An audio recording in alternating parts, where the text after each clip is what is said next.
Welcome back to the Castaway Consultants, where we teach future Survivor players how to play the game while criticizing current, former, past, all the above players. Today we are talking about Survivor 50, Episode 12, Inconceivable. I'm one of your hosts, Josh Wessler, joined today by the second best host on the Castaway Consultants podcast, maybe, Ryan Stacy. And just At, Ryan Stacy. at least the second best tonight. Yeah, we are down a member because we have some exciting news from Derek Kubicek. His wife Sarah has given birth to their second child, so we have another Castaway consultant in the family. Survivor 73 winner or something like that, somewhere around there, somewhere in the 70s. So that's exciting. So congratulations to Derek and Sarah. And that is why Derek can't be here tonight, because apparently he thinks staying with his wife in the hospital is more important than being here. Boo. Boo. He did watch the episode though. Yeah, he watched the episode. He texted us his thoughts and his picks. But it is funny. This is the second time this has happened, because last time when they had their first kid, they missed season 41 finale, and so we had a podcast out on that one. And here we are at season 50. But Derek might be here for the finale. We'll see. Stay tuned to find out. Yeah. But inconceivably, we got to get back to Survivor. Penultimate episode tonight. Let's just get into spoilers. 3, 2, 1. This is kind of how I felt during Heroes versus Villains going into the finale, where it's like, oh, okay, I don't care who wins anymore. I'm not really rooting for anybody, because boy, oh boy, was it an absolute bloodbath. Yeah, this was rough. It really sucked, just because we lost. I mean, in my opinion, like my two favorite people Far and remaining away. on Far the and away. season. Not close. And also like the two best remaining players, just as far as Survivor players go on the season. And it almost leaves an okay crop of players remaining. It goes back a couple of episodes when I think I mentioned, like, oh no, I'm kind of nervous about who the winner of Survivor 50 is going to be, just seeing the boot order and how everything was playing out. And it's like, okay, if this plays out the way that it probably should, if people played smartly, we're going to have a probably underwhelming winner. And I think that's probably where we're going to land here. So it is what it is. That's what happens when you have a ton of threats, is they get taken out. But it should still be at least an entertaining finale. I don't know who's gonna win. There's a couple of options, so we'll see. Aubrey's winning, but even if she doesn't, it's an underwhelming winner. I don't really want any of them to win. Yeah, whatever. I'm kind of out. I've kind of hit whatever, which happens some Survivor seasons, especially on All-Star seasons, where it's just like, whatever. I don't dislike anyone left. I just don't want any of them to win season 50, but here we are. Yeah, I would agree. Yeah, we lost Devins and Sari tonight. Our homeboy Devins, we were really rooting for him. And then Sari, how can you not? But that's the way it goes. Unsurprising boots tonight. And any consolation, which it is for me, it was the right move for both of them to go ahead and spoil that. So that always makes you feel like less bad, is like if the person I'm rooting for goes home and it was the right move for everybody else, it's like, yeah, it sucks. It's like when you lose a board game, like me or you for you, it's like, oh man, they took me out, I lost, but damn it, they made a right move. So there's that. Yeah, it doesn't make it feel better for me. Like, I'm still frustrated, and I wish it went better. And it leaves, I think, the only weird taste in my mouth going into the finale is, man, I wish they had edited these people differently, because I feel like we're at 5 and we're just starting to get, hints of, oh, these players might be threats. Or these ones might not be. Yeah. Yeah, Tiffany gets a kind of like a threat edit tonight. I'm guessing she goes out at 5. But yeah, it really feels like Ari's game to lose, I think, at this point. Yeah. Well, should we get into the episode? Yep, might as well. And shout out to Matthew on Instagram, because he He's rooting right now for the Wild, who are currently playing in the playoffs against the Avalanche. So Matthew from Canada, shout out to you. I'm wearing my Kaprizov jersey and rooting for the Wild to go to Game 6. So let's do it. I believe both my Wild shirts are in the laundry, so I couldn't wear them tonight. I'm wearing a Halloween shirt in May. Basically the same thing, right? Spooky. All right. Well, we get back from the Ozzy vote, and Rizzo is going to come clean to Suri and Tiffany about why Ozzy went home. And once he explains himself, Suri gets it, so we kind of just move on from Ozzy. Bye-bye. Yep. Devins is going to go idol hunting first thing before the sun's even up. Classic Devins maneuver. Jonathan is going to do the smart thing, the thing we get so frustrated when people don't do this. Jonathan goes babysitting. So props to Jonathan for doing this because Devins does not find the idol. Where was everyone else? Yeah, just because you have one person doesn't mean that you can't have more than one person, unless you want to have a rotation, a planned rotation, just so people can take breaks. But you can still, get distracted or have Devins run off or find something when Jonathan's not looking. So it wouldn't be the worst idea to have a second person along with them. Just, have somebody babysit and everyone else go idol hunting. There's that too. There's that. What is everyone else doing? Just go. Devins does not find it, and he's actually going to have a bit of an emotional moment, and I like this. I'm sure this was not intentional, but he has this emotional breakdown in front of Joe, and Joe comforts him a little bit. I think this is a good thing because it forces Joe to see Devins as a person and not just an adversary or someone who irritates him. It just gives that human layer. Not that it would save Devins from Joe, but it's just if you're going to break down in front of someone, strategically the best person right now for Devins was Joe. Sure. I don't know if he would have any sort of inkling to swap the vote, but Joe, it has been said on this podcast that Joe might not be the best Survivor player out there. Possibly. He might play a little bit with his heart, more than his brain at times. And if you can sway him with, a redemption, arc just between the two of you, and Joe could be the one to maybe swing something, go for it. Yeah, let's see what you got. We're going to go to the immunity challenge, and Joe is going to win. And he is going to bring Suri and Rizzo on reward because they haven't had reward in a while. That's not actually why he picked them, but that's the reason he states. He really brings Suri because, hey, he wants to, use all of her connections, and B, he wants to make sure Rizzo knows they're good. Okay. I'm glad there was some strategic thought put into it. Everybody else is pissed that he picked Rizzo because apparently at the auction, Rizzo didn't eat one of his chicken breasts, and everyone was kind of mad at him about it, and apparently people are annoyed by Rizzo, and he might not be able to win this game. Oh, okay. Surprise. Yeah. This is maybe just a bunch of things coming together for Rizzo. I don't think people wouldn't vote for Rizzo at the end because he didn't eat a chicken breast at the auction. But I do think it's kind of a signal to Rizzo's personality on the island. Go back all the way to when Kobe was still around, and he was saying, he doesn't work the hardest. He likes to just lay around and not really contribute at camp. And if Rizzo is there to just kind of, I don't know, just be Rizzo and play the game and not really embrace what a Survivor player maybe is, just well-rounded wise, maybe people wouldn't really want to give it to him if they're annoyed. Especially the older players. I could see a lot of the older players not wanting to vote for him. But the plan is to get Devins out. Rizzo believes he does not need to play his idol. And Tiffany's going to point out, guys, we're just letting Rizzo kind of skate by here. Why don't we take him out? Well, seemingly it's because people don't want to take him out because they think they can beat him at the end. If, we saw this with Xander.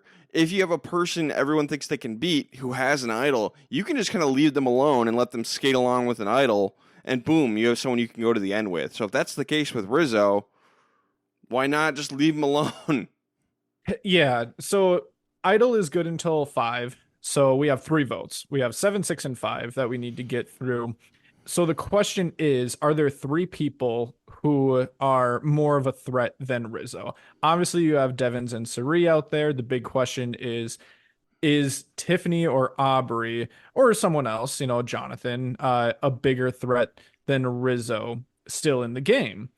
And that should be the question on everyone's mind, because if that answer is yes, then I do think you take out Rizzo here because Suri and Devins don't have any protection. You can take them out at 6 and 5, and you just don't have to think about the idol then, as long as you keep babysitting Devins. If you don't think that's the case, then no, there isn't really a reason to take him out. You should go after the biggest threats Right. first and second here. And then if Rizzo plays with idol at 5 and it's a toss up between him and a couple other people, no, whatever. Like it's okay then. So I think that it was very telling that that's what the choice ended up being. Maybe you could target Devins and then just like throw Rizzo's name out there, just like a little bit of a leak, and just see if it scares him enough to play it. That might be the better way to do it. But yeah, I at this point, I think Rizzo is near the bottom in like can't win category. So yeah, I wouldn't be focusing on him either. There's much bigger fish to fry, even with Rizzo's idol. Tiffany wants to target Rizzo, but it seems like no one else does. So we're gonna go to Tribal Council, and Devins is gonna play a shot in the dark, not safe. All 6 votes land on Devins, and I think that was the right call. It was the right call. The only other answer would be, should we take out Suri? Which in this vote did not come up at all. It was basically, should we take out Devins or blindside Rizzo? And if that's the question, I would say that the right decision was made. Even if you say, should we take out Devins or Suri? I actually think that the right decision was made between the two of them too, because Devins has proven that he can win immunities, whereas Suri has not. Yes. So take Devins out while he's vulnerable, unfortunately. Yeah, it sucks to see it, but it was such the right call that I can't be too upset about it, even though I was rooting for him. I wanted him to make it. Oh, yeah, that would have been amazing. And obviously, shout out Devins, friend of the podcast. Yep. You made it so much further. Like, I'm sorry, but you made it so much further than what I was expecting you to actually make it. And what a wild ride we got out of it. We got some of the most memorable moments of the season out of him, which, we'll talk about next week after the finale, what we're going to remember the most from this season. And to me, a lot of it is going to be centered around Devins, and not just because he was on the podcast, because he just stood out that much on Survivor 50. So thank you, Devins, for coming back. Thank you for being such a fun player to watch again. And I would say so far, if only one person gets to come back from 50 and play another time, I think Devins is probably the number one pick. Mm-hmm. That's because I think that he could. I mean, it would be very difficult, but he would actually have a chance and be fun in the process. Yep, exactly. Don't think he would win, but I think it'd be fun every time. So let's get into best and worst player of the first half of the episode. Josh, kick us off. Who is your best player of the final 7? Yeah, this is a weird one just because the right person went home with Devins. I'm going to go with Rizzo here just because he was the other option. He didn't play his idol, so he can keep hanging on to it. The one thing against him is, okay, is that a bad thing that people aren't wanting to take him out? But I don't really see a better option for a best player as far as trying to steer this vote yet. Rizzo was present in the conversation for getting Devins out, so I'm going to give him credit for that. So Rizzo's my best player. So I had a couple people I was looking between, because everyone made the right move. So what else happened? Suri protected Rizzo, which I thought was good for her game. Joe won immunity. Good for him. I'm going to give mine to Jonathan because he babysat Devins and prevented him from getting the idol. So I'm going to give Jonathan credit where everyone else didn't do this. I'll give him my best. That's fair. What do you think about Suri defending Rizzo? I think that that's also an interesting choice because she could turn against Rizzo and blindside him with an idol in his pocket, and that just pushes her one spot closer to the finale. I think between the two, she's obviously closer to Rizzo. So if you can only keep one, you lose Devins. You would defend Rizzo. And so I think Suri made the right call. So I almost gave it to her, but I ended up going with Jonathan. Derek texted in to the group chat, and his pick was Aubrey. Then okay.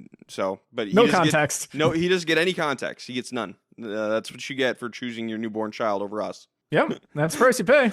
But no, seriously, the rule is if you don't show up to the podcast, but you do get your picks in, you don't get to say what they are, or why they are, just what they are. Yeah, we gotta make that decision for you. So I'm gonna say he's saying that Aubrey is the best because he is, I don't know, just A a big secret fan of Aubrey super fan. big fan of coleslaw, just like Aubrey. So that's why. Ah, there you go. If you notice, every time coleslaw gets mentioned, Aubrey gets very excited. It's very funny. Worst player, I didn't give out one. I thought everyone played net positive, so I didn't have one. I would agree. There wasn't really anything here. I think there was only one negative part, and that was maybe between Tiffany and Jonathan when they're cooking rice. Like there's a little bit of a spat. I don't think that it was enough to matter or get someone worst player of the episode though. No. And Derek agreed. He had none. But with Devins going home, that means winner pick is gone for both Josh and Derek. You guys need to have new winner picks. So Josh, who did you move on to? Yeah, very unfortunate. Assume that this was going to be happening eventually, and I think it's between two people. Would I love for it to be Suri? Obviously. Do I think she's going to be making it to the end? Absolutely not. And that's not just because, this is in hindsight after the episode. Yeah, Josh texted me before we got very far into the next episode. Yep. So, as is a rule on the podcast, if it's a double boot episode, we try to make our picks right away after that person is voted out, so we don't get any clues as to who might be going next. And to me, I was assuming that Suri's not going to make it to the end. So I thought that there's two people who could win this game now. And not because everyone else can't win this game, but because just edit wise, these are just the hints that I'm being given. And that's Aubrey and Tiffany. I think it's going to be one of the two of them. So who is most likely to make it to the final three and who has had the more well-rounded edit the entire season? I think it's Aubrey. So I'm going to be going with Aubrey as my new winner pick. And Derek says the same thing. So we're all on the same page now. We're all on Team Aubrey. I don't know if we should say Team Aubrey. I'm not a big fan of this. Yeah, I'm not either. We're all on winner pick train of Aubrey. And I should say why I'm not the biggest Aubrey fan. It is 100% because of Edge of Extinction and her thought process on that jury vote and defending War Dog in this season. That is 100% of the reason why I'm not voting for Aubrey. Grinds my gears. We got a question about Edge of Extinction. Would this be a good time to bring that up? Yeah. Okay. Yes, I didn't see this. Okay. So from Micah says, and this is a long one, so bear with me, but Micah says, you guys haven't gotten to your Edge of Extinction recap series yet. I just did my first rewatch of it, and it is much, much better than I remembered. Really good cast, really interesting moves, wholesome vibe / nothing in bad taste the entire season. I wonder if you would have hated South Pacific if Ozzy won Final Immunity or Blood versus Water if Tina won Final Immunity, both of whom very reasonably could have won at Final Tribal despite having been voted out earlier. For that matter, if Devins won Fire and the $1 million, would you hate Edge of Extinction still? To me, this season is so much more memorable and interesting than seasons like 48 and 49 that maybe didn't have the winner benefiting from an uncommon twist, but also just were not memorable. Looking forward to you roasting this opinion on the rewind. No, I would, if let's say Ozzy or Tina won South Pacific and Blood versus Water, yeah, I would hate those seasons. Especially South Pacific. That would be intolerable. Oh my God, can you imagine?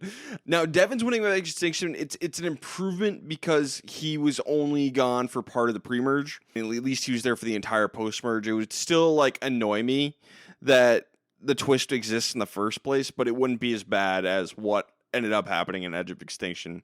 So yeah, I could live with a Redemption Island or Edge of Extinction winner if they were the person who came in back from the pre-merge and into the merge. If they played really well in the post-merge, I could live with it because, they got to the merge, I guess. Fine, whatever. But the person who comes, and that's why I don't think we should do, if we ever do Redemption Island or Edge of Extinction again, let's do it in the pre-merge and then one person comes back. Okay, I can live with that. If you want to do that once in a while, we could not do it at all, and that'd be better. But if Jeff really, really wants to do it, but then let's just not do it post merge. We don't have somebody coming back at the final 5 or the final 6 with such a massive advantage. So yeah, that's my answer. Yeah, I think I'm about the same actually. But I think I would even be a little bit closer to saying I think I still wouldn't like the season no matter what, just because of the twist overall. It would be a knock against the season, but I might not hate the season like I do with Edge of Extinction. Bottom 2 season. And that's only because 39 was just like, hey, you know how you just really, really hated 38? I'm going to be worse. And it's like then 39 did that without a bad twist, with a good twist. Isn't that amazing that 39's worse and Island of the Idols is the best part of that season? Oh, so happy. So such a good time. But yes, God. very very excited to talk about that in much more detail. Oh yeah, in the we're gonna rewind. have fun with 38. I think with the rewind series. We'll see you in like 2 years. Yeah. Okay, so we both agreed that the right person went home. What did social media think? Social media was actually pretty split on this first one. I would say, and interestingly, different answers for different social media channels, but it was actually, wow, it is about a 1 or 2 vote difference that yes, the right person went home. But Wow. it is a toss up here. I think people loved Evans. Yeah. And why wouldn't you? Unless you're Joe. Unless you're Joe. Maybe even Joe now after that hammock talk. Maybe. So let's get into the final 6. Tiffany, Aubrey, and Jonathan, they talk, and the plan is to take Rizzo out next, trick him into not playing his idol. But really, Aubrey, Joe, and Jonathan decide to turn the tables, and they want Tiffany out. They see Tiffany as a massive threat. She's got lots of friends on the jury, no real enemies. So yeah, maybe Coach and Chrissy, maybe. But yeah, they want to take out Tiffany next, and they just got to make sure Tiffany doesn't win immunity. Jonathan is going to tell Rizzo that Tiffany is targeting him and brings him in on the plot. And they're like, don't tell Suri. Suri will tell Tiffany. And Rizzo immediately goes and tells Suri everything, which is fair. I get why Rizzo would. Yeah, he absolutely, honestly, this is the right move for Rizzo to make sure that everyone is, well, not everyone, that his closest remaining ally is looped in like this. I'm confused as to why Tiffany's name is coming up in general. Not just, I think that Tiffany has been under-edited, and that's maybe because she ends up getting 5th place on the season, maybe. But why, like, we get from Aubrey's mouth in confessional that Tiffany would win if she makes it to final 3. And now let's not ignore that later in the episode, she says that Suri would win if she makes it to final 3. So those two things just can't, that's very contradicting Aubrey, but whatever. That's on par for Aubrey. And I'm just so confused as to why the focus is on Tiffany here instead of Suri before the immunity challenge happens. Yeah, I mean, I know Tiffany has won, I think, 2 immunity challenges up until this point. She's going to win a 3rd. She's got friends on the jury. Maybe because she's so forceful, she is a personality and it kind of speaks her mind. I don't know.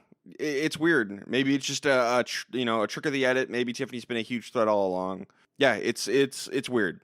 It feels like it has to be related to immunities just because Suri's not really an immunity threat. So it's like, okay, we do know that we can't let Suri get to the end, but take out Tiffany now and we can take out Suri at 5. Yeah.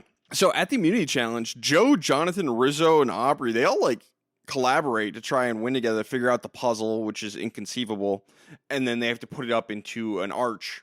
Classic arch puzzle. But they don't get it done. Tiffany wins. Womp womp. The classic. Check both sides of the puzzle, please. Yep. You got to make sure your pieces are the same on both sides.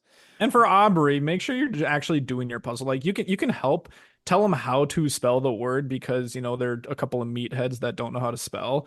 But, you can also work on your puzzle as well because, as she said herself, she probably could have been Tiffany if she would have actually been doing that instead of watching other people. Yep. You can do 2 things at once. It's possible. But Tiffany wins immunity, so the plan has got to change. It really is going to be either Aubrey or Suri because Rizzo's telling everyone he's going to play his idol. Classic Rizzo. He's not going to play it. I'm so interested, man. I want Rizzo to get to the end just because I want to see if this is something that we're going to see play out. If we're going to see people's opinion on whether or not this is a valued strategy and valued survivor gameplay. Because I think it could go either way. And I just really want to hear it out. Suri is going to tell Tiffany that she was the original target. This is news to Tiffany. And then Suri is going to take the information that she knew everything and tell Jonathan, like, hey, yeah, I know the whole plan. And Aubrey's threat, definitely not Rizzo, and pins it all on Aubrey in classic Suri fashion. This is why she's so good. It's not going to work, but damn, does she have a great final attempt on her way out the door. This was amazing just because it was a perfect masterclass into how you could turn a vote on someone. And I loved the moment, especially that Joe is talking to Rizzo and saying, like, oh, we have to really watch out for Aubrey. She's a snake. She told Suri about Tiffany. And then, like, Rizzo almost like looked at the camera, just like, are you kidding me? These guys are buying this. And just the realization of, Sari is so good. This is amazing watching it in action. And the fact that Rizzo, who wants Suri out, can't say anything because he's the rat. Amazing. Apparently, Aubrey does a good enough job because Jonathan and Joe, we're going to see them kind of question Aubrey. And apparently, she gets them back on her side because we're going to go to Tribal Council. Rizzo does not play his idol. It's going to be 4 votes Suri, 2 votes for Aubrey. Suri and Tiffany were the 2 for Aubrey. Again, this is the right move. Derek said it really well a few weeks ago. Anytime you take out Suri is a good time to take out Suri. Yeah, pretty clearly it's the right move. Yeah, I think pretty slam dunk. Best and worst player, Josh, who do you got for your best? I had Aubrey here. This was a little tricky because I did want to be a little bit harsher on her just because she did stop trying at the immunity challenge and just to try to like help. But she was a little bit more in danger here and was able to correct the vote to go to Suri. Now, it was the obvious vote, or at least the one that should have been the right decision. But at the end of the day, Suri's Suri, and if you can take her down, I'm going to try to give you credit for it. The only reason I'm not giving it to Tiffany, who did save herself, is because she voted with Suri. Otherwise, it would have been Tiffany here. I ended up going with Rizzo for holding on to his idol and taking out Suri. He saw the time to cut this alliance, so I'll give him credit for that. And then he's through the final 5. He's through. With this move. So I'll give mine to Rizzo, and Derek texted in. He agrees with me that it's Rizzo. Okay. For worst player, I'm not going to give out one again. Again, the greatest player to never win Survivor went home. People made the right move. The one you could say maybe is Tiffany, because she voted incorrectly, but she saved herself by winning immunity, so I can't give it to her either. So I'm going to say none tonight. I would agree. Which is weird. A double boot episode and no worst players are given out. Hey, when people play well, there isn't a worst. And Derek agrees. He did not give out a worst. Okay. What did social media think? Was this the right move? Very strongly, no. I think they're biased. I think there might be a little bit of bias here. We don't always clarify on social media, like, hey, was this strategically the right move? So people will take it into their own hands about what they think. That is what we're asking for those of you who are listening and vote on that. That is where we're at. Was it like, come on, be objective, not subjective. Was this the right move? That's what we're asking. Maybe I'll add that in. Maybe I'll just, in big capital letters, just strategically, did the right person go home? Was this the correct strategic move? Speaking of strategic moves and people getting voted out, it is time to predict the finale. We're here. We're at the final 5. We have to predict how this is going to go. Who is going next? Who's going at 5? Who's going at 4? Whatever 4 ends up being, fire making or otherwise. And who are the final 3? So, Josh, kick us off. Who do you got? Yeah, this is actually kind of tricky because we don't know all the aspects of the finale. Jeff even mentioned during this episode, we don't know if there will be Final 4 fire making or not. But I think, that's part of the predictions. Our predictions is, knowing what's going to come up here. So to kick it off, as I mentioned when I was making my new winner pick, is I think that one of 2 people are going to win this game. It's going to be either Aubrey or Tiffany. And edit-wise, it is just so hard for me to see how you could edit someone like Tiffany for Survivor 50 with how invisible she was in the pre-merge and have that be your winner of this season. So I think that Tiffany's going out at 5. I think that Joe is going to win immunity at 5. They're going to take out Tiffany. Rizzo's going to play his idol. It's not going to matter because there's going to be no votes cast for him. Maybe there'll be one. Probably not. After that, I think Joe, again, wins immunity at 4, sending Aubrey and Rizzo to fire. Rizzo loses fire. That'd be hilarious. Once again, I would love to see Rizzo make it to the final three. But Joe being Joe, I could not see him not taking Jonathan to the final three. Like that's his entire game, and his entire game would be, I think, invalidated if he would do something like that. Unless it was strictly to beat someone in fire. But I don't think that's going to happen. So Aubrey, Jonathan, and Joe in the final three. And I think Aubrey wins that in an 8-3-0 vote. Okay, I'm basically on the same page as you. I have Tiffany going out at 5. I think no fire making at 4. I think maybe Aubrey wins and they vote out Rizzo at 4. Aubrey, Jonathan, Joe, and Aubrey wins. Jonathan's going to get a couple of votes from like maybe Coach and Chrissy, and Joe gets nothing. And Derek's on the exact same page, so we have we all three have the same one. I should say in my predictions, and I wrote this down, that the fan vote, I put in quotations. I said that the fan vote is that yes to Final Four fire making. I'm not sure. I'm not sure how real it is, or maybe it's just heavily influenced by the people on Facebook. It is. We have to remember there's a whole subset of fans who don't listen to Survivor podcast. They don't really think about strategy.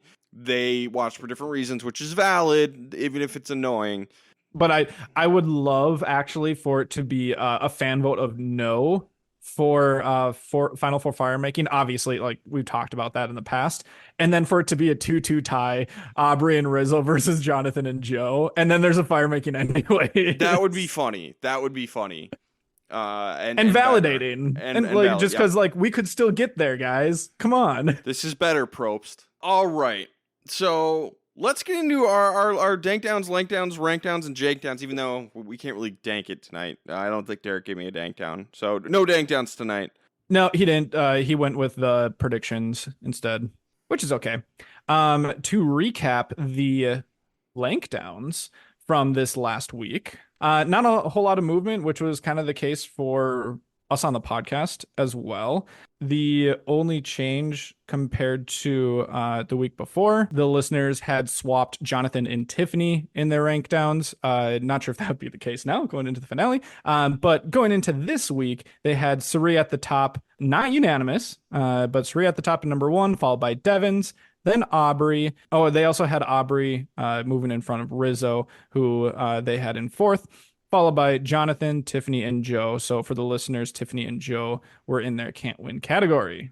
Okay, interesting. Well, I will do mine. I had a little bit of switching around, but I'm going to keep Aubrey at number 1 with Suri and Devins being gone. Tiffany 2, Jonathan 3, and then Rizzo and Joe are my 2 cannot wins. So Jonathan moves up, Rizzo moves down. Okay.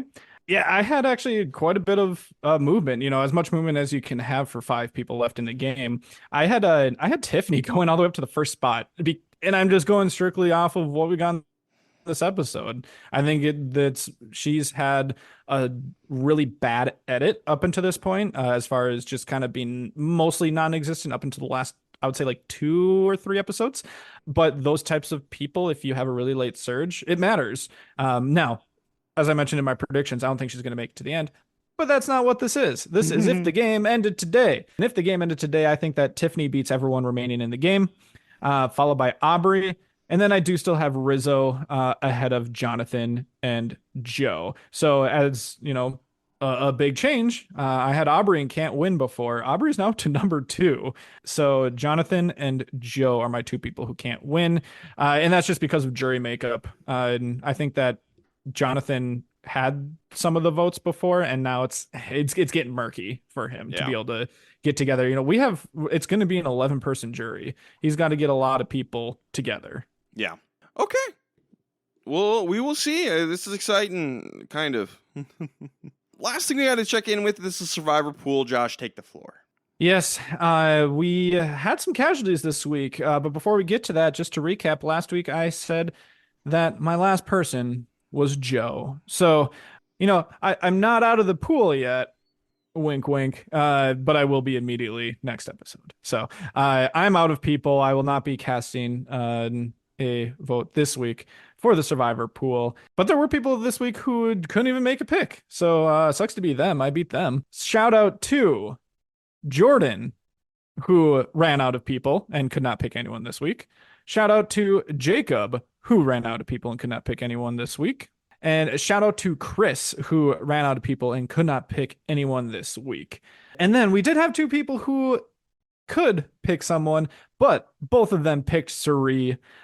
So Vo and Connor both picked Suri, and they are no longer in the survivor pool. So thank you for playing.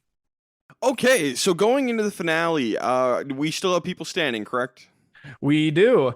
We have 8 listeners remaining. I did go through and count these to see who they had left. And if I remember correctly, about half of them are out of people. But, you made it through this episode. So I'm waiting to shout you out until next episode. So the way that this is going to work, as it does always in the finale, if you only have one person left, obviously that's your one person. Make sure that you put that in the comments. You still got to do that. However, if you do have multiple people left, put them in order of how you want them prioritized. Just put, number 1, blah, blah, blah. Number 1, Tiffany, number 2, Joe, or something. And if Tiffany goes out before Joe, then, that's the order that I'll use when, comparing when other listeners get booted out of the survivor pool. That's only going to be the case for, I think there's only 2 people that have multiple people left, but it matters. Yep. So yeah, well, you got to make it through the final 5, and then you got to make it through the final 4. So yep, get those picks in. This is it. Like, you want your win. This is the time to get it. So get your picks in if you got them. Yeah, it's going to be a close finish. Even if you have multiple people left, you can go out at 5 and it doesn't matter. So, yeah, choose your order wisely. Okay, awesome. Josh, we had a listener named Derek Kubicek who wrote in with something he wanted discussed on the podcast. Never heard of this guy, but he comes in saying, "Hey, big fan of the pod. Discussion point for you guys. New era twists have ruined idol flushes. Everyone is so scared of the game screwing them over that they aren't willing to risk a genuine idol flush anymore. The risk proposal is out of alignment with game parity and production needs to pivot. Rizzo has proven this in back-to-back seasons now. Let players play against each other and not against the game." Yeah, I would say they have definitely scared people. Yeah, there's definitely been less bluff calling, but you can't play scared. I would say to players. Like, I don't know if production's gonna change at all ever. So for advice is you can't play scared. Yeah, you might go home, but you got to keep that in mind. Like, sometimes you have to take the risk to take out a player with an idol. Or you could do what I always say is do the enemy of the state strategy and get 2 groups of people to target each other. One group aims for the guy with the idol. Maybe he plays it, maybe he doesn't. Knock somebody else out of the game. But the point is, you're not on either side. Play them against each other. Yeah, moral of the story, take out people with advantages earlier than, final 5. And then you don't have to worry about it. Thanks, Derek, for writing in. Never heard of you. Yeah, thanks for being a longtime listener, I hope. Or a brand new one, maybe. I don't know. Or a brand new one, yeah. We did have, I think, a couple of questions here. This one goes back to last week. This was submitted after we had already finished recording, but I did want to touch on it quickly for this listener. So Natasha asks if Rizzo last week had seen Suri on the jury coming in, do you think that would have shifted his gameplay to tell Ozzy to play his idol? Maybe. I think he might have gotten... He either would have gotten scared and told Ozzy, or he would have stuck with it and maybe committed to Joe and Jonathan, and maybe made a final 3 with them, if he hasn't already. Yeah, I think that would make sense. And, he even said in this episode, like, I'm Suri's number 1 now, but if Suri was already on the jury, it's like, oh, crap, I need someone else on my side. Yeah. And we kind of touched on this a little bit, but she also asked, do you think that Rizzo has a path to the end now? I think Rizzo can get to the end. I just don't think he can win. Yeah, that's the big question. In my prediction, at least, I don't have him making it to the final 3, but I kind of want him to, just because I want to hear about how people perceive his strategy. So that'll be a really interesting, I think, topic, going into next week if he actually does make it there. Shout out to the people who are wanting to watch Enemy of the State now. Good. Oh, and then did want to shout out, because we talked about it off mic in between episodes, but from EHS Luther mentioned a better version of the power broker advantage is potentially having Jonathan still travel between the split tribes, but make him choose which tribal he would have to have a vote at, so that it nerfs his power a little bit and adds a little bit more decision making onto him. You wouldn't have him disclose, maybe you go up and you have him go to the voting booth and just not cast a vote, just so it is still a secret. But we really liked that take on the power Yep. broker advantage. So I think that that's a fun tweak to it. Yep, I agree. That is a good idea. So thank you, EHS Sluther or S Sluther, however you pronounce that. Yeah, great idea. Yeah. All right. Well, that wraps up the penultimate episode of Survivor 50. Like you said, get your Survivor pool in if you're still in. If not, you just watch the graveyard on Ghost Island with me. Womp womp. Josh, you got anything else tonight? No, I don't think so. I think that I'm excited for the finale to come along. I'm excited to have hopefully Derek back on the podcast next week to talk about everything that there is about the finale of Survivor 50. And if not, it's understandable why he won't be here. Newborn or something like that. Apparently, they're a lot of work. Now he can podcast. Have the kid on.